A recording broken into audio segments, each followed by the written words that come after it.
എല്ലാ മാന്യപ്രേക്ഷകർക്കും സ്വാമി ഉദിത് ചൈതന്യ ഉത്തരം നൽകുന്ന ഗുരു ഉവാച എന്ന ചോദ്യോത്തര പങ്ക്തിയിലേക്ക് ഹാർദവമായ സ്വാഗതം. നമസ്കാരം സ്വാമിജി. നമസ്കാരം, പ്രണാമം. എല്ലാവർക്കും കോടി കോടി കോടി പ്രണാമം. സ്വാമിജി, അതുപോലെ തന്നെ ഭാരതീയ സംസ്കാരം മറ്റ് മതങ്ങളിൽ നിന്നും എത്രത്തോളം വിഭിന്നമായി നിൽക്കുന്നു? ഭാരതീയ സംസ്കാരം മറ്റ് സംസ്കാരത്തിൽ നിന്ന് വിഭിന്നം തന്നെയാണ്. കാരണം ഭാരതീയ സംസ്കാരം അത് അനുഭവിച്ച് അറിഞ്ഞ ആളുകളുടെ അനുഭവത്തിൻ്റെ ഒരു ആവിഷ്കാരമാണ് നമ്മുടെ ഭാരതീയ സംസ്കാരം.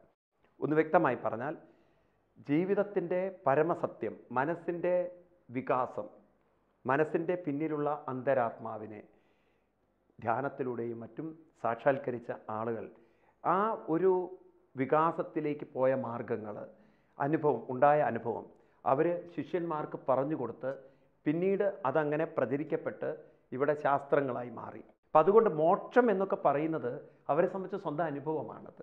അവർ എല്ലാവിധ ദൗർബല്യത്തിൽ നിന്ന് മുക്തരാണ് അവർ. അതുകൊണ്ടാണ് ഭാരതീയ സംസ്കാരത്തെ ആർഷ സംസ്കാരം എന്ന് പറയുന്നത്. ആർഷ സംസ്കാരം എന്ന് പറഞ്ഞാൽ അർത്ഥം ഈ പണ്ട് കാലത്ത് ജീവിച്ചിരുന്ന, പ്രാചീന കാലത്ത് ജീവിച്ച ഋഷിമാരുടെ സംസ്കാരം നല്ല അർത്ഥം, അനുഭവിച്ചറിഞ്ഞവരുടെ സംസ്കാരം എന്നർത്ഥം. അപ്പോൾ ഈ ആർഷം എന്നുള്ള വാക്കിൽ ശങ്കരാചാര്യ സ്വാമികൾ പെടും, നാരായണ ഗുരുദേവൻ പെടും. അങ്ങനെയുള്ള ഇന്നും ജീവിച്ചിരിക്കുന്ന കുറേ മഹാന്മാർ, ഈ സത്യത്തെ സാക്ഷാത്കരിച്ച ആളുകൾ, അവരൊക്കെ പെടും.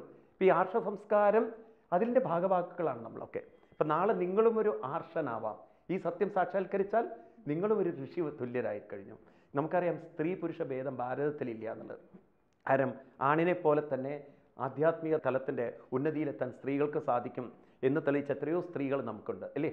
ഉപനിഷത്തുകളിലേക്ക് നോക്കിക്കഴിഞ്ഞാൽ എത്രയോ മഹതികൾ, എന്താ പറയുക, നിങ്ങളെ ഉപനിഷത്തിൽ ഏറ്റവും വലിയ ഉപനിഷത്തായിട്ടുള്ള ബൃഹദാരണ്യ ഉപനിഷത്തിൽ തന്നെ അവിടെ കാത്യായനി, മൈത്രി തുടങ്ങിയിട്ടുള്ള ആളുകളൊക്കെ നിങ്ങൾക്ക് കാണാൻ സാധിക്കും. രാമായണത്തിൽ ശബരി, അല്ലേ, ഒരു കാട്ടുവാസിയാണ്. എന്നിട്ടും അഹല്യ, അതുപോലുള്ള ആളുകൾ, അത്രി മഹർഷി, അങ്ങനെയൊക്കെയുള്ള ആളുകളെ കാണാം നമുക്ക്. ഭാഗവതത്തിലേക്ക് നോക്കിയാൽ കുന്തി, പാഞ്ചാലി, എത്ര ആളുകൾ, സ്ത്രീകളുടെ ഒരു എണ്ണമറ്റ നിരകൾ തന്നെ കാണാം.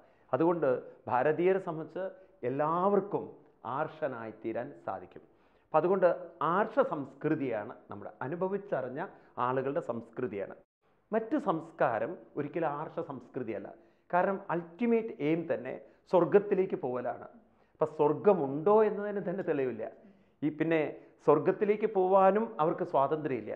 കാരണം സ്വർഗത്തിലേക്ക് പോകണമെങ്കിൽ ദൈവം അവരെ വിളിക്കണം, ജഡ്ജ്മെൻറ്റ് വേണം, ദൈവത്തിൻ്റെ വിധിയും കാത്തിരിക്കണം അവർ. അപ്പം ദൈവം ജഡ്ജ്മെൻറ്റ് ചെയ്യുമോ എന്നുള്ളതിന് എന്താ തെളിവ്? അപ്പോൾ അതൊക്കെ ഒരു വിശ്വാസമാണ്. അപ്പം അതുകൊണ്ട് അനുഭവമില്ലാത്ത ഒന്ന് പറയുന്നതും അനുഭവിച്ചറിഞ്ഞ സത്യത്തെ പറയുന്നതും വ്യത്യസ്തമല്ലേ? അതുതന്നെയാണ് മറ്റു മതങ്ങളുടെയും ഭാരതീയ സംസ്കാരത്തിൻ്റെയും ഏറെ വ്യത്യാസം. ഒന്ന് അനുഭവമില്ലാത്ത, അനുഭവം സ്വർഗത്തിൽ പോയത് ആർക്കും അനുഭവമില്ല, പക്ഷെ അൾട്ടിമേറ്റ് ഗോൾ സ്വർഗമാണെന്ന് പറയുമ്പം അതെങ്ങനെയാണ് ഭാരതീയ സംസ്കാരവുമായിട്ട് ഈക്വൽ ആവുക? ഇമ്പോസിബിൾ ആണത്. ഭാരതീയ സംസ്കാരത്തിന് സ്വർഗവും നരകവും എന്നൊക്കെ പറയുന്നത് മാനസികാവസ്ഥയാണ്. കൃഷ്ണൻ പറയുന്ന പോലെ സുഖദുഃഖേ സമീകൃത്വ ലാഭാലാഭോ ജയാജയോ തതോ യുദ്ധ്വായുജ്യസ്വ ന ഏവം പാപം അവാപ്സിസി. അതായത് അനുകൂലമായത് വന്നാലും പ്രതികൂലമായി വന്നാലും തളരാത്ത പതറാത്തൊരു മനസ്സുകൊണ്ട് ജീവിതം ആസ്വദിച്ച് സന്തോഷത്തോടെ കടന്നു പോകുന്ന ആ ഒരു മനസ്സിനെ നേടിയെടുക്കലാണ് നമ്മുടെ ലക്ഷ്യമെങ്കിൽ ഇത് എനിക്കും നിങ്ങൾക്കും സാധ്യമാകുന്നതാണ്. അപ്പം സാധ്യമാകുന്ന സാധനകൾ ചെയ്ത് സാധ്യമാകുന്ന ഒരു ഉന്നത ജീവിതത്തെ പറയുന്ന ഭാരതീയ സംസ്കാരം അസാധ്യമാകുന്ന സ്വർഗത്തിൽ പോകുന്ന സംസ്കാരം പറയുന്ന ഒരു സംസ്കാരത്തോട് അല്ലെങ്കിൽ അത്തരത്തിലുള്ള ചിന്തകളോട് ഒരിക്കലും യോജിച്ചു പോകുന്നതല്ല. ഭാരതീയ സംസ്കാരം വ്യത്യസ്തമാണ്, അത് ഉന്നതമാണ്, അത് അനുഭവിച്ചറിയാൻ എല്ലാവരെയും പ്രാപ്തരാക്കുന്നതുമാണ്. സ്വാമിജി, ദൈവത്തിന് ജാതി മതമൊന്നും ഇല്ലെങ്കിൽ ദൈവത്തിൻ്റെ പേരിൽ കലഹിക്കുന്നതിന് എന്തെങ്കിലും അർത്ഥമുണ്ടോ?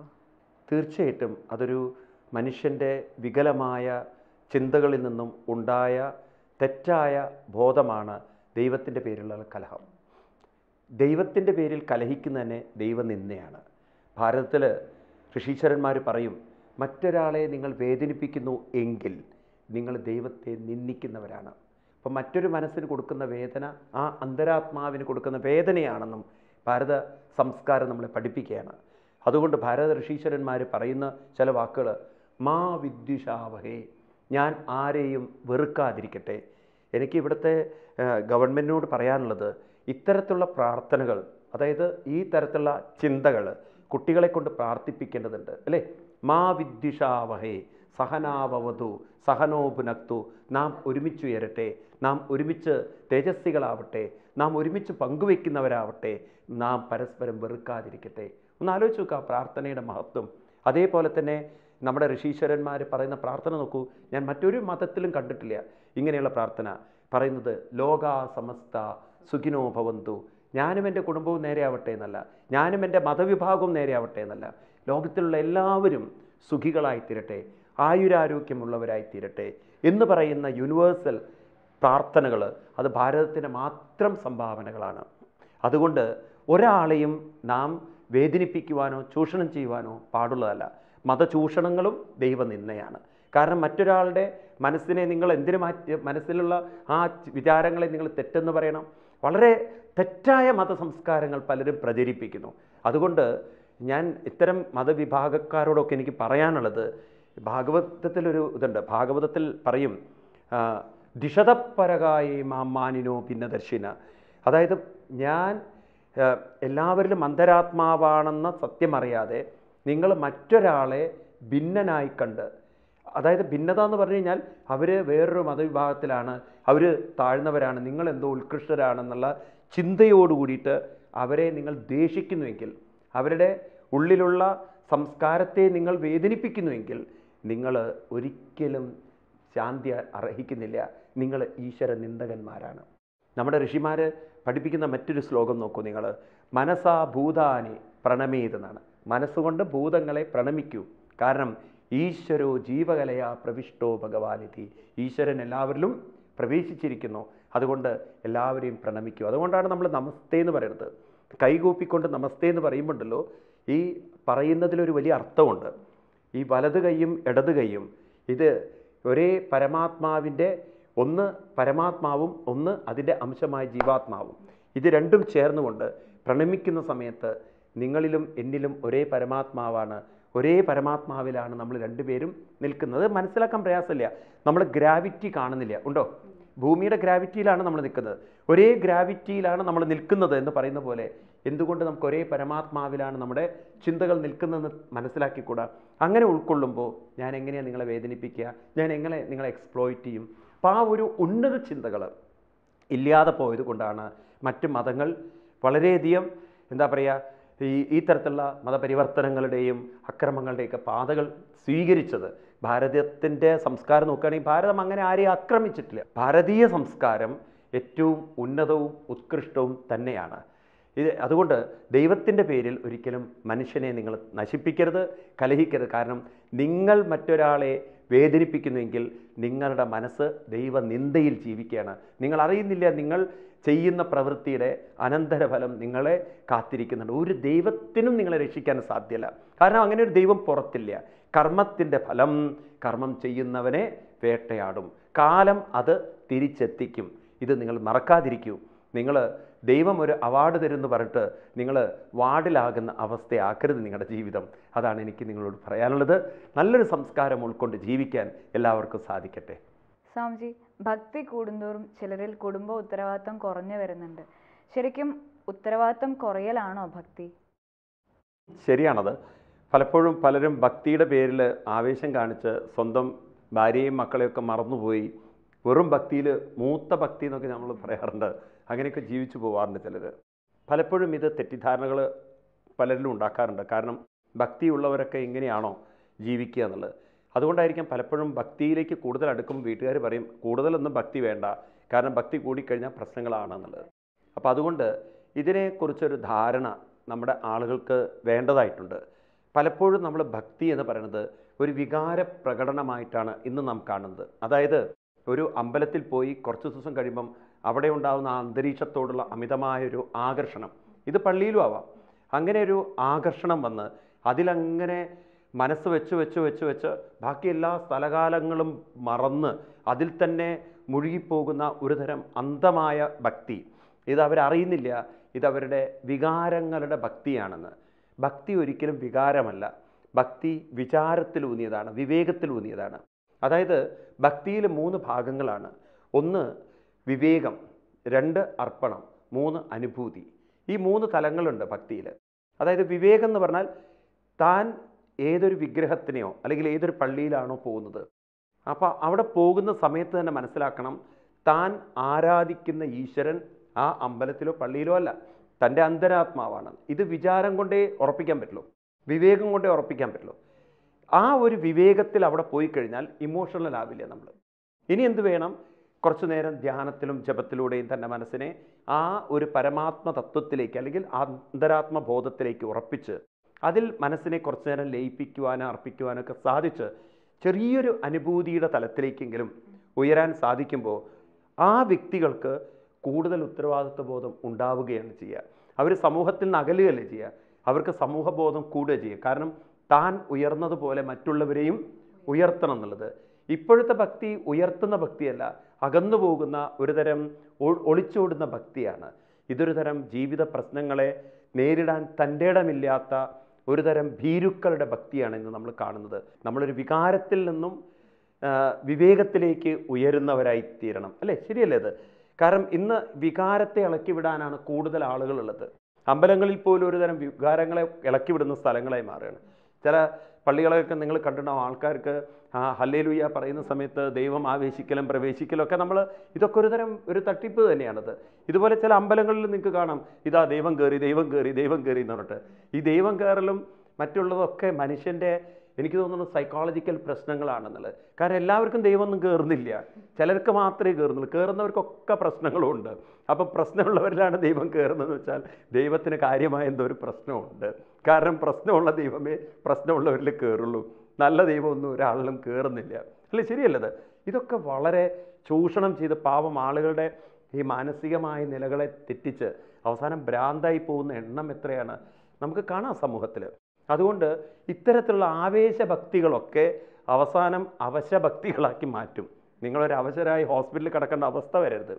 നിങ്ങൾക്ക് ജീവിതം ധന്യമാക്കണം എന്നുണ്ടെങ്കിൽ നിങ്ങൾ ശരിക്കും മനസ്സിൽ ഉറപ്പിക്കണം, ഈശ്വരൻ എന്ന് പറയുന്നൊരു ശക്തി അത് എല്ലാവരിലും എല്ലാ മനസ്സുകളിലും കുടികൊള്ളുന്ന ശക്തിയാണ്.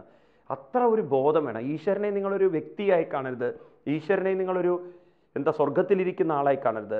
ഈശ്വരൻ എന്നുള്ള വാക്കിന് തന്നെ ഒരു അർത്ഥമുണ്ടല്ലോ, സംസ്കൃതം അതാണ് അതിൻ്റെ ഒരു ഭംഗി. ഈശ്വരൻ എന്നുള്ളൊരു വാക്കിന് ഒരു അർത്ഥമുണ്ട്. ഈശ്വരൻ എന്നുള്ള വാക്കിന് ഋഷിമാർ അതിന് അർത്ഥം കൊടുത്തിരിക്കുന്നത് ഈ എന്നുള്ള അക്ഷരം കൊണ്ട് മനസ്സെന്നും, ശ്വാ എന്നുള്ളത് കൊണ്ട് ശ്വാസമെന്നും, രാ എന്നുള്ളത് കൊണ്ട് അഗ്നി, ശരീരത്തിൽ ഉള്ള ചൂട്, ഈ മൂന്നിനെയും ശരീരത്തിൽ ആകർഷിച്ച് നിലനിർത്തുന്ന ബോധശക്തിയാണ് ഈശ്വരൻ എന്നാണ്. കാരണം ഈ പറയുന്ന ഒരു ഡെഫിനിഷന് ഒരു അർത്ഥമുണ്ട്. മരിച്ചു കഴിഞ്ഞാൽ മനസ്സില്ല ശരീരത്തിൽ, ശ്വാസമില്ല ശരീരത്തിൽ, ചൂടില്ല ശരീരത്തിൽ. അപ്പോൾ ആരാണ് ഇതിനെ നിലനിർത്തുന്നത് എന്നുള്ള ചോദ്യമുണ്ട്. ശരീരമാണ് നിലനിർത്തുന്നതെങ്കിൽ മരിച്ചു കഴിഞ്ഞാൽ ശരീരം ഉണ്ടല്ലോ, എന്തുകൊണ്ട് നിലനിൽക്കുന്നില്ല? അപ്പം ശരീരമല്ല നിലനിർത്തുന്നത്, ശരീരത്തിൽ നിന്ന് ഉപരി മറ്റൊരു ശക്തി ഇതിനെ ആകർഷിച്ച് നിലനിർത്താൻ ഉണ്ടെങ്കിൽ, അപ്പോൾ ഋഷിമാർ പറയുന്നത് വളരെ ശരിയാണ്. കൃഷ്ണൻ ഗീതയിലും പറയുന്നുണ്ട്, ഭഗവത്ഗീതയിൽ ഈ 2 ശ്ലോകങ്ങൾ വരും. അവിടെ പറയുന്നത്, അഹം വൈശ്വാനരോ ഭൂത്വ പ്രാണിനാം ദേഹമാശ്രിത പ്രാണാപാന സമായുക്ത പചാമ്യന്നം ചതുർവിധം സർവസ്യ ചാഹം ഹൃദി സന്നിവിഷ്ട മത്തസ്മൃതിജ്ഞാനം അപോഹനം ച വേദൈശ സർവൈരഹമേവ വിദ്യ വേദാന്തകൃത്വേദ വിദേവ ചാഹം. ഈ പറഞ്ഞു വരുന്നത് പ്രാണ അപാനൻ, അതായത് പുറത്തേക്ക് പോകുന്ന വായു കാർബൺ ഡൈ ഓക്സൈഡ്, അപാനവായു, ഉള്ളിലേക്ക് വരുന്ന ഓക്സിജൻ പ്രാണവായു. അഹം, ഞാനാണ് ആ പ്രാണവായുവിനെ നിലനിർത്തുന്നത് എന്ന് പറഞ്ഞാൽ, ഞാനെന്ന് പറഞ്ഞാൽ ഉള്ളിലുള്ള കോൺഷ്യസ്നെസ് എന്നർത്ഥം. പിന്നെ രണ്ടാമത്തെ കൃഷ്ണൻ പറയുന്നത്, ഞാനാണ് ചതുർവിധം അന്നം പജാമി എന്ന് പറയുമ്പോൾ അഗ്നിയാണ് ഭക്ഷണം ദഹിപ്പിക്കുന്നത്, ആ അഗ്നിയെ നിലനിർത്തുന്നതും ഞാനാണ്. അതുപോലെ എന്നിൽ നിന്നാണ് സ്മൃതിയും ജ്ഞാനവും വരുന്നത് എന്ന് പറഞ്ഞാൽ, ഞാനാകുന്ന ഒരു ഇൻഫിനിറ്റ് ബോധത്തിൽ നിന്നാണ്, കോൺഷ്യസ്നെസ്സിൽ നിന്നാണ് നിങ്ങളിലെ ചിന്തകളൊക്കെ വരുന്നത്. അപ്പോൾ കൃഷ്ണൻ സൂചിപ്പിക്കുന്നത്, ഞാനാണ് ശ്വാസത്തെ, ഞാനാണ് അഗ്നിയെ, ഞാനാണ് ഈ മനസ്സിനെ നിലനിർത്തുന്നത് പറയുമ്പോൾ, ഈ മനസ്സിനെ ഈ എന്നും ശ്വാസത്തെ ശ്വ എന്നും ചൂടിനെ രവി അഗ്നി എന്നും അർത്ഥം കൽപ്പിക്കുകയാണെങ്കിൽ, ഈശ്വരൻ എന്ന് പറയുന്നത് നമ്മുടെ ഓരോരുത്തരുടെയും ഹൃദയത്തിൽ ഉള്ളിൽ കുടികൊള്ളുന്ന അനന്ത ബോധ വിവേകമാണ്. അപ്പം അതുകൊണ്ട് ആ ഈശ്വരനാണെന്ന കൂടെയുള്ളതെന്ന ബോധത്തിൽ ഉറപ്പിച്ചുകൊണ്ട് അതിൽ മനസ്സിനെ അർപ്പിച്ച് അങ്ങനെ നമ്മൾ ജീവിക്കുമ്പോൾ തീർച്ചയായിട്ടും നിങ്ങൾക്ക് കുടുംബത്തെയും ആ ഒരു സത്യത്തിലേക്ക് ഉയർത്താനുള്ള ഒരു തിരിച്ചറിവുണ്ടാവും. കാറൽ മാർക്സ് പറഞ്ഞ വളരെ ശരിയാണ്, മനുഷ്യൻ തളരുന്നിടത്താണ് ചൂഷണം ചെയ്യപ്പെടുന്നതെന്ന്. നിങ്ങൾ ധീരന്മാരാണെങ്കിൽ നിങ്ങളെ ചൂഷണം ചെയ്യാൻ ഒരാൾക്കും സാധ്യമല്ല. പലരും ഇന്ന് സത്യത്തിലുണ്ടല്ലോ, നമുക്ക് ഈ ലോകം വളരെ അത്ഭുതകരമായി തോന്നും. എല്ലാവരും ധീരന്മാരാണെന്നൊക്കെ പുറമേക്ക് തോന്നുമെങ്കിലും മാനസിക പ്രശ്നം കൊണ്ട് എല്ലാവരും ഭീരുക്കളാണ്. ഉള്ളിൻ്റെ ഉള്ളിൽ വേഗം ചൂഷണത്തിന് വിധേയം ആവുന്നവരാണ്. അതുകൊണ്ടാണ് ഇന്ന് നമുക്ക് ഇത്തരത്തിലുള്ള അന്ധവിശ്വാസങ്ങൾ കൂടി വരുന്നത്. ചരട് കെട്ടിയാൽ പ്രശ്നം തീരും, അതുപോലെ കയ്യിൽ ആ മോതിരം ധരിച്ചാൽ ഈ പ്രശ്നം തീരും, മറ്റേത് തരും. ഇന്ന് ആളുകൾ ഒരുതരം ഭ്രാന്തിൻ്റെ ലോകത്തിലാണ്. കല്ലുള്ള മോതിരം ധരിച്ചാൽ പ്രശ്നം തീരും, ഇങ്ങനെ പ്രശ്നം തീർക്കാൻ വേണ്ടി ഓടുകയാണ്. ശരിയാണ്, ആ പ്രശ്നം തീരും, അത് കിട്ടി ആ പ്രശ്നം തീരും, പിന്നെ അടുത്ത പ്രശ്നമേ നോക്കേണ്ടതുള്ളൂ. ഒരു പ്രശ്നത്തിൽ നിന്ന് മറ്റൊരു പ്രശ്നം. ഇവരറിയുന്നില്ല ഇവർ ഭീരുക്കളാണെന്നും അത്ര വിവേകമില്ലാത്തവരാണെന്നും അറിയുന്നില്ല. അതുകൊണ്ട് നല്ലൊരു വിവേകത്തിൻ്റെ ചിന്തകളുടെ ലോകത്തിൽ മനസ്സിനെ ആത്മാർത്ഥമായി അന്തരാത്മാവിൽ ഉറപ്പിച്ചുകൊണ്ട് ഉയർത്തൂ. അതാണ് നമ്മുടെയൊക്കെ ജീവിതത്തിൻ്റെ ലക്ഷ്യം. സ്വാമിജി, അപ്പോൾ യഥാർത്ഥ ഭക്തി എന്താണ്? എന്നെ സംബന്ധിച്ച് കൃഷ്ണൻ പറയുന്ന ഡെഫിനിഷനാണ് ഞാൻ യഥാർത്ഥ ഭക്തിക്ക് നൽകുന്നത്. 3 കാര്യങ്ങളാണ് കൃഷ്ണൻ പറയുന്നത്. സ്വയം മാനസികമായി ഉയരുക, തന്നെക്കൊണ്ടാവുന്ന വിധത്തിൽ മറ്റുള്ളവരെയും ഉയരാൻ സഹായിക്കുക, അതേപോലെ ആരാണോ അധർമ്മങ്ങളും അക്രമങ്ങളും പ്രചരിപ്പിക്കുന്നത് അതിനെ നമ്മൾ ഒറ്റക്കെട്ടായി എതിർക്കുക. കാരണം സമൂഹത്തിന് ഈ 3 ആവശ്യമാണ്. വ്യക്തികൾ ഉയർന്നാലേ സമൂഹത്തിന് ഉയരാൻ സാധിക്കുകയുള്ളൂ. അപ്പോൾ ഓരോ വ്യക്തിക്കും അവരവരെ ഉയർത്താൻ സാധിക്കണം. കാരണം എനിക്ക് മറ്റൊരാളെ ഉയർത്താൻ സാധ്യമല്ല. ശ്രദ്ധിക്കണേ, പറയുന്നത് എനിക്ക് മറ്റൊരാളെ പറഞ്ഞു കൊടുക്കാം, നിങ്ങൾ ഇങ്ങനെയൊക്കെ ചെയ്യൂ, ചിന്തിക്കൂ എന്നുള്ളത്. പക്ഷെ അവർ ചിന്തിക്കാൻ തയ്യാറില്ലെങ്കിൽ നമുക്ക് അവരെ ഉയർത്താൻ സാധ്യമല്ല. മനസ്സിലായില്ലേ? കള്ളു കുടിക്കുന്നവനോട് പറയാണ്, കള്ളു കുടിച്ചാൽ ഇതൊക്കെയാണ് നിനക്ക് ഉണ്ടാവാൻ പോകുന്ന കുഴപ്പം എന്ന് പറഞ്ഞാൽ അവൻ പറയാണ്, എനിക്കല്ലേ കുഴപ്പമുള്ളൂ, നിങ്ങൾക്കില്ലല്ലോ, നിങ്ങളുടെ ഇലവിലല്ലല്ലോ കുടിക്കുന്നത് ചോദിച്ചു കഴിഞ്ഞാൽ നമുക്ക് എന്ത് പറയാൻ പറ്റും? അല്ലേ? ചില ആളുകൾക്ക് നമുക്ക് നല്ലത് പറഞ്ഞു കൊടുത്താലും ചിലപ്പോൾ അത് തിരിച്ചിങ്ങോട്ട് തന്നെ വരാം. പണ്ട് ക്ലാസ്സിലെ അധ്യാപകൻ കുട്ടികൾക്ക് കള്ളിൻ്റെ ദൂഷ്യം പറഞ്ഞു കൊടുത്ത പോലെയാണ്. ഇപ്പം കള്ളിൻ്റെ ദൂഷ്യം പറഞ്ഞു കൊടുക്കാൻ വേണ്ടി കള്ള് വാങ്ങിച്ചുകൊണ്ട് വന്നു. അപ്പോൾ കുട്ടികൾക്കിത് കാണിച്ചു കൊടുക്കണല്ലോ ഇതിൻ്റെ ദൂഷ്യം എങ്ങനെയാണെന്നുള്ളത്. അപ്പോൾ ഒരു കുട്ടിയോട് ഒരു മണ്ണിര പിടിച്ചു കൊണ്ടുവരാൻ പുറത്തു പോയിട്ട് കുട്ടി 2 മണ്ണിരയൊക്കെ കൊണ്ടുവന്നു. എന്നിട്ട് അധ്യാപകർ വെച്ചാൽ ഒരു ഗ്ലാസ്സിൽ കുറച്ച് ലിക്കറും മറ്റേ ഗ്ലാസ്സിൽ പച്ചവെള്ളമൊക്കെ ഒഴിച്ചിട്ട് പറഞ്ഞു, തീ നോക്കൂ മണ്ണിര, ഈ മണ്ണിരയെ ഞാൻ ആൽക്കഹോളിലേക്ക് ഇടുന്നു, ആളുകൾ കുടിക്കുന്ന കള്ളിലേക്ക് ഇടുന്നു, ഇത് നല്ല ശുദ്ധമായ പച്ചവെള്ളത്തിലേക്ക് ഇടുന്നു, കുട്ടികളെ നോക്കിക്കൊള്ളൂ, മണ്ണിരയ്ക്ക് എന്താ സംഭവിക്കുന്നത്. കുട്ടികൾ ഇങ്ങനെ നോക്കുകയാണ് സൂക്ഷ്മമായിട്ട്, ഇതിപ്പോൾ എന്താ സംഭവിക്കുന്നത് എന്നുള്ളത്. അപ്പോൾ ആൽക്കഹോളിലേക്ക് ഇട്ട മണ്ണിര ഒരു നിമിഷം കൊണ്ട് ആ ആൽക്കഹോൾ തൊടുമ്പോൾ തന്നെ പൊള്ളി വെന്ത് അതിൻ്റെ ശരീരം മുഴുവൻ അങ്ങനെ അലിഞ്ഞു പോകുമെന്ന് കാണാണ്. മറ്റേ വെള്ളത്തിലേക്ക് വീണ മണ്ണിര അങ്ങനെ ചാടി കളിക്കുന്നുണ്ട്, ഹാവൂ എന്നുള്ളൊരു ആശ്വാസം. അപ്പോൾ ഇതൊക്കെ കഴിഞ്ഞപ്പോൾ അധ്യാപകന് മനസ്സിലായി, ഹൂ എന്നൊക്കെ പറയുന്നത് കേട്ടപ്പോൾ കുട്ടികൾക്ക് എന്തോ മനസ്സിലായിരുന്നു. പറഞ്ഞു, ഇതുപോലെയാണ് കുട്ടികളെ, നിങ്ങൾ മദ്യം കഴിച്ചു കഴിഞ്ഞാൽ നിങ്ങളുടെ ലിവർ ഏറെക്കുറെ മണ്ണിര പോലെയാണ്. ഈ ലിവറിൻ്റെ ഉള്ളിലൂടെ ഈ ആൽക്കഹോൾ പോയി കഴിഞ്ഞാൽ അതിങ്ങനെ പോയി ലിവറില്ലാത്തവരായി മാറുന്നു. ഇതൊക്കെ ക്ലാസ്സിൽ കുട്ടികൾക്ക് അങ്ങോട്ട് ഏറ്റു. ശരിക്കും കുട്ടികളിങ്ങനെ ജന്മം തൊടില്ല എന്നുള്ള പ്രതിജ്ഞയൊക്കെ ചെയ്ത് അങ്ങനെ ഇരിക്കും. അധ്യാപകൻ വളരെ സന്തോഷമായി, കാരണം ഡെമോൺസ്ട്രേഷൻ സക്സസ്. എന്നാലും പുറകിലിരിക്കുന്നവരാണല്ലോ കുരുത്തം കെട്ടവർ എപ്പോഴും. നമ്മുടെ നാട്ടിലങ്ങനെയാണല്ലോ. ഒരുത്തനോട് ചോദിച്ചു, രാജു തനിക്കെന്താണോ മനസ്സിലായത്? പാവൻ പറഞ്ഞു, സാർ ഇന്നാണ് മനസ്സിലായത്, ഈ സാധനം കുടിച്ചാൽ വയറ്റിൻ്റെ അകത്തുള്ള കൃമികളൊക്കെ ഇതുപോലെ ചത്തുകൊള്ളുന്നു. അപ്പോൾ അങ്ങനെയുള്ള ഒരാളോട് എന്താ പറഞ്ഞ് മനസ്സിലാക്കുക? ലിവർ കേടുവരുമെന്ന് പറഞ്ഞ അവൻ മനസ്സിലാക്കുന്ന വയറിലെ കൃമി ചത്തുകൊള്ളുന്നതാണ്. അതുപോലെയാണ് ഈ ലോകം. ഒരാൾക്കും നേരെയാക്കാൻ പറ്റില്ല. കൃഷ്ണൻ്റെ കൂടെ നടന്ന ആളുകൾ, ദുര്യോധനൊക്കെ കൃഷ്ണൻ്റെ കാലഘട്ടത്തിൽ ജീവിച്ച ആളുകളല്ലേ, പക്ഷെ കൃഷ്ണൻ അവരെ നേരെയാക്കാൻ പറ്റില്ല. കൃഷ്ണനോട് മുഖത്ത് നോക്കി ദുര്യോധനൻ പറയുന്നത്, ജാനാമി ധർമ്മം ജാനാമി അധർമ്മം, എനിക്ക് നല്ലതും ചീത്തവും ഒക്കെ അറിയാം. കൃഷ്ണ, നീ എന്നെ നല്ലതും പഠിപ്പിക്കേണ്ട, ചീത്തത് നല്ലോണം എനിക്കറിയാം. നല്ലതൊട്ട് ഞാൻ ചെയ്യാൻ കണ്ടിട്ടുമില്ല, ചീത്ത തൊട്ട് ഞാൻ വിടാൻ തയ്യാറുമില്ല. ഇവരെങ്ങനെ നേരെയാക്കാൻ പറ്റും? മനസ്സിലാവേണ്ടത് നിങ്ങൾക്ക്. ജീസസിൻ്റെ കൂടെ നടന്ന ഏറ്റവും കൂടുതൽ ജീസസിനെ സ്നേഹിച്ച ആളായിരുന്നു ജൂദാസ്. പല രഹസ്യങ്ങളും ജൂദാസിനോടാണ് പറഞ്ഞിട്ടുള്ളത്. അപ്പോൾ അതേ ജൂദാസിൻ്റെ കൈകൊണ്ട് തന്നെ അദ്ദേഹത്തിന് മരണം കൈവരിക്കേണ്ടി വന്നു. ഇതാണ് സത്യം. ഒരു വ്യക്തിക്ക് മറ്റൊരു വ്യക്തിയെ നേരെയാക്കാൻ പറ്റില്ല. അവരവർക്ക് തോന്നണം, അവരവരെ ഉയർത്തണം എന്നുള്ളത്. അതുകൊണ്ടാണ് പണ്ടുള്ളവർ പറയാറ്, അവനവന് നന്നാവണമെന്ന് അവനവന് തോന്നണം. നമ്മുടെ നാടൻ ഭാഷയിൽ പറയുന്നൊരു വാക്കാണ്, നിങ്ങൾക്ക് തോന്നണം നിങ്ങൾ നന്നാവണം. നമ്മുടെ അമ്മമാരുടെ മന്ത്രമാണത്.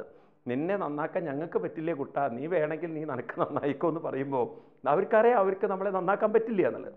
അപ്പോൾ ഇങ്ങനെ ഓരോ വ്യക്തിയും സ്വയം മനസ്സിനെ ഉയർത്തുകയാണെങ്കിൽ തീർച്ചയായിട്ടും ഈ സമൂഹത്തിൻ്റെ അവസ്ഥ എന്തായിരിക്കും നോക്കൂ നിങ്ങൾ. ഈ സമൂഹം നമ്മൾ ഇന്ന് കാണുന്ന പോലെയല്ല. സത്യത്തിൽ ഇത് തന്നെയാണ് സ്വർഗരാജ്യം. പക്ഷേ ഇതിനെ സ്വർഗരാജ്യമാക്കണമെങ്കിൽ ഓരോ വ്യക്തിയും ഉയർന്നു വരേണ്ടതുണ്ട്. ഈ ഒരു കഥയും കൂടി പറയുമ്പോൾ ഈ കാര്യം ബോധ്യവും. അപ്പോൾ ഇതിനെ ആസ്പദമാക്കിയിട്ട് മറ്റൊരു കഥയും കൂടി ഈ സന്ദർഭത്തിൽ ചിന്തിക്കാൻ നല്ലതാണ്. അതായത് ഒരിക്കലും ക്ലാസ്സിൽ അധ്യാപിക കുട്ടികളുടെ IQ പരീക്ഷിക്കാൻ വേണ്ടിയിട്ട് ഒരു ഏറ്റവും പഴകിയ ഒരു വേൾഡ് മാപ്പ് കൊണ്ടുവരികയാണ്. എന്നിട്ട് ടീച്ചർ തന്നെ അതിനെ തുണ്ടം തുണ്ടായിട്ട് കയറി താഴെ ഇട്ടിട്ട് കുട്ടികളോട് പറഞ്ഞു, ഈ വേൾഡ് മാപ്പിനെ നിങ്ങൾ റീസെറ്റ് ചെയ്യാൻ സാധിക്കുമോ നോക്കാൻ. അപ്പോൾ കുട്ടികൾ നോക്കുമ്പോൾ ഇത് വളരെ പ്രയാസമാണ്. വേൾഡ് മാപ്പ് എന്ന് പറഞ്ഞാൽ ഇന്ത്യ പോലെ ഇല്ലല്ലോ. ഇന്ത്യയിൽ നമുക്കൊരു ചിത്രമുണ്ട്, കാശ്മീർ, അവിടെ കന്യാകുമാരി, ഇങ്ങനെയെന്നൊക്കെയുള്ള ചിത്രമുണ്ട്. ഈ വേൾഡ് മാപ്പ് എന്ന് പറഞ്ഞാൽ എങ്ങനെയൊന്നും സെറ്റ് ചെയ്യുക ഒരു തരത്തിലും പറ്റില്ല. ഒരു വിദ്വാൻ, അവൻ നല്ല ബുദ്ധിയുള്ളവനായിരുന്നു, അവനിതൊക്കെ നോക്കിയിരുന്നു ഇവന്മാരെ എന്താ ചെയ്യണത് എന്നുള്ളത്. ഇവൻ നോക്കുമ്പോൾ ഇവൻ്റെ ഐഡിയ, ഇവൻ മലയാളി ആയിരിക്കണം, അതാണ് ഇവനെന്താ പിന്നിൽ എന്തെങ്കിലും ഉണ്ടോ നോക്കുകയാണ്. ഇതിൻ്റെ പിന്നിൽ വല്ല ചിത്രമുണ്ടോ. അപ്പോൾ നോക്കുമ്പോൾ ഇവന് ഒരു കണ്ണടയുടെ കാലിൻ്റെ ഒരു ചിത്രം പിടികിട്ടി. അപ്പോൾ അവന് മനസ്സിലായി ഇതിൻ്റെ പിന്നിൽ ഏതോ ആളുണ്ടെന്ന്. ഇവൻ വിചാരിച്ചു എന്തായാലും വേൾഡ് മാപ്പ് അവിടെ നിൽക്കട്ടെ, ഈ പിന്നിലെ ചിത്രം ശരിയാക്കാം, കാരണം അതൊരു ചിത്രമല്ലേ ഉണ്ടാവുള്ളൂ. അങ്ങനെ അവൻ എല്ലാം ചിത്രങ്ങളൊക്കെ കമിഴ്ത്തിയിട്ട് ആ ചിത്രം പുറകിലുള്ള ചിത്രം വെക്കുമ്പോൾ അത് ഗാന്ധിജിയുടെ ഒരു തലയുള്ളൊരു ചിത്രമാണ്. കാരണം ഗാന്ധി ഇൻസ്റ്റിറ്റ്യൂട്ടിയാണ് അത് ഇറക്കുന്നത്. അപ്പോൾ ഗാന്ധിജിയുടെ തലയൊക്കെ നേരെയിട്ട് അവൻ നേരെ എല്ലാം വീണ്ടും മറച്ചിട്ടപ്പം വേൾഡ് മാപ്പ് ശരിയായി. ടീച്ചർക്ക് ഭയങ്കര സന്തോഷമായി. ടീച്ചർ പറഞ്ഞു എക്സലൻറ്റ്, ഗുഡ് ബോയ് എന്നൊക്കെ പറഞ്ഞപ്പം ടീച്ചർ ഇവനോട് ചോദിച്ചു തനിക്കിതെങ്ങനെ സാധിച്ചു എന്ന്. അപ്പോൾ അവൻ പറഞ്ഞു വേൾഡ് മാപ്പ് എന്തായാലും നേരെയാക്കാൻ പറ്റില്ലെന്ന് എനിക്ക് അപ്പോഴേ മനസ്സിലായി. പിന്നെ എനിക്ക് മനസ്സിലായി ഇതിൻ്റെ പിന്നിലൊരു ചിത്രമുണ്ട്, അത് നേരെയാക്കാൻ പറ്റുമെന്ന്. അപ്പോൾ ഇതിന്ന് താൻ എന്താ പഠിച്ചതെന്ന്. അപ്പോൾ അവൻ പറഞ്ഞു ഇതിന്ന് ഞാൻ പഠിച്ച വലിയ ലെസൺ എന്താ വെച്ചാൽ ഗാന്ധിജിയുടെ തല ഇതിൻ്റെ പിന്നിലുണ്ടെന്ന് എനിക്ക് മനസ്സിലായി. അപ്പോൾ എനിക്ക് മനസ്സിലായി ഗാന്ധിജിയുടെ തല നേരെയാക്കിയാൽ ലോകം നന്നായി എന്നുള്ളത്. എന്ന് പറഞ്ഞതുപോലെ നമ്മുടെ തല നേരെയാക്കിയാലേ ലോകം നേരെയാവുള്ളൂ. പലരും ചിന്തിക്കുന്നത് നേരെ വിപരീതമാണ്. ലോകം നന്നായിട്ട് ഞാൻ നന്നാവുക എന്നുള്ളത് ശരിയല്ലത്. അപ്പം അതുകൊണ്ട് തന്നെ ഉയർത്താനുള്ള ഒരു ഉത്തരവാദിത്വം അത് എല്ലാവരും ഏറ്റെടുത്താൽ, പണ്ടോ ആരോ പറഞ്ഞതുപോലെ നാം മറ്റുള്ളവരുടെ ഡിഫക്റ്റുകൾ കാണുന്നു, സ്വന്തം ഡിഫക്റ്റുകൾ കാണുന്നില്ല. അവിടെയാണ് കൃഷ്ണൻ ഭക്തിയെ നിർവചിക്കുന്നത്. കൃഷ്ണൻ പറയും ഉദ്ധരേത് ആത്മനാത്മാനം, അവനവനെ ഉയർത്തുന്നതാണ് ഭക്തി. അപ്പോൾ ഉയർത്തുക എന്ന് പറഞ്ഞു കഴിഞ്ഞാൽ നല്ല ചിന്തകളിലേക്ക് മനസ്സ് മുഴുകുമ്പോൾ ചീത്ത ചിന്തകൾ നമ്മളിൽ നിന്നും പോകും. അപ്പോൾ അതാണ് നമ്മൾ കുറച്ച് നേരത്തെ എണീറ്റ് കുറച്ച് നേരം ധ്യാനവും ജപമൊക്കെ പരിശീലിക്കുമ്പോൾ നമുക്ക് തന്നെ ഒരു കോൺഫിഡൻസ് ലെവൽ വളരെ കൂടുതലായിരിക്കും. ഏത് കാര്യം നമുക്ക് തോന്നും ഇതെനിക്ക് ചെയ്യാൻ പറ്റും തോന്നുന്നു. അല്ലെങ്കിൽ നമ്മുടെ ആ മനസ്സിൻ്റെ ആ ഒരു വികാസം വന്നിട്ടില്ലെങ്കിൽ നമുക്ക് ഏത് കാര്യം ചെയ്യുമ്പോഴും പറ്റുമോ, എന്നെക്കൊണ്ട് സാധിക്കുമോ, എനിക്ക് തോന്നുന്നില്ല പറ്റുട്ടോ എന്ന്, ഒരു പക്ഷേ ഞാൻ തോറ്റുപോയാലോ, ഒരു പക്ഷേ ശരിയായില്ലെങ്കിലോ, ഇതിങ്ങനെ നെഗറ്റീവായി ചിന്തിച്ച്. അപ്പോൾ അത് ഭക്തി ഇല്ലാത്തവരുടെ മനസ്സാണ്. ഭക്തി ഉണ്ടോ നിങ്ങൾക്കൊരു കോൺഫിഡൻസ് ഉണ്ടായിരിക്കും. ഇതാണ് ഒന്നാമത്തെ കാര്യം, അവനവനെ ഉയർത്തുക. രണ്ടാമത്തെ കാര്യം താൻ മാത്രം ഉയർന്നാൽ പോരാ, മറ്റുള്ളവർക്ക് ഉയരാനുള്ള ഒരു അവസരങ്ങൾ ഉണ്ടാക്കി കൊടുക്കുക. അതിന് നമ്മൾ എന്ത് വേണമെച്ചാൽ നല്ല കാര്യങ്ങൾ പ്രചരിപ്പിക്കാനുള്ള ഒരു മനസ്സുണ്ടാവണം. അതാണ് നമുക്ക് രണ്ടാമതായിട്ട് ചെയ്യാനുള്ളത്. മൂന്നാമത്തത് ആരെങ്കിലും നമ്മുടെ സംസ്കാരത്തിനെ ഇടിച്ചു താഴ്ത്തുന്ന പ്രവൃത്തികൾ ചെയ്യുമ്പോൾ അത്തരത്തിലുള്ള പ്രവണതയെ നമ്മൾ തടഞ്ഞിട്ടില്ല എങ്കിൽ എന്തുണ്ടാകുമെന്ന് വെച്ച് കഴിഞ്ഞാൽ അവർ സമൂഹത്തെ സ്വാധീനിച്ച് അവർക്ക് സമൂഹത്തെ താഴ്ത്താൻ സാധിക്കും. അതുകൊണ്ട് ആ നെഗറ്റിവിറ്റിയെ എതിർക്കേണ്ട ഒരു ചുമതലയും ഒരു ഭക്തനുണ്ട്. അതാണ് ഭഗവാൻ കൃഷ്ണൻ പറയുന്ന മാമനുസ്മര യുദ്ധ്യച, എന്നെ അനുസ്മരിച്ചുകൊണ്ട് യുദ്ധം ചെയ്യൂ. ഇവിടെ യുദ്ധം എന്ന് പറയുന്നത് ആയുധം കൊണ്ടുള്ള യുദ്ധമല്ല, ആശയം കൊണ്ടുള്ള യുദ്ധം. ആയുധം കൊണ്ട് ആരെയും കൊല്ലേണ്ട കാര്യമില്ല, ആരെയും നശിപ്പിക്കേണ്ട കാര്യമില്ല. ആശയങ്ങളെ കൊണ്ട്, തെറ്റായ ആശയങ്ങളെ നമുക്ക് നിയന്ത്രിക്കാൻ സാധിക്കണം. അത് ഭാരതത്തിലുള്ളവർക്ക് സാധിച്ചിട്ടുണ്ട്. അതുകൊണ്ടാണ് ഭാരതം ഇന്നും അത്ര ഉത്കൃഷ്ടമായി നിലനിന്ന് പോയിട്ടുള്ളത്. അതുകൊണ്ട് ഭക്തി എന്താണെന്ന് ചോദിച്ചു കഴിഞ്ഞാൽ അവനവൻ ഉയർത്തണം, മറ്റുള്ളവർ ഉയരാൻ ഒരു അവസരം ഉണ്ടാക്കണം. മൂന്നാമത് തെറ്റായ പ്രവണതകളെ, തെറ്റായ സംസ്കാരങ്ങളെ നിയന്ത്രിക്കണം. ഇതാണ് ഞാൻ മനസ്സിലാക്കിയിട്ടുള്ളത്.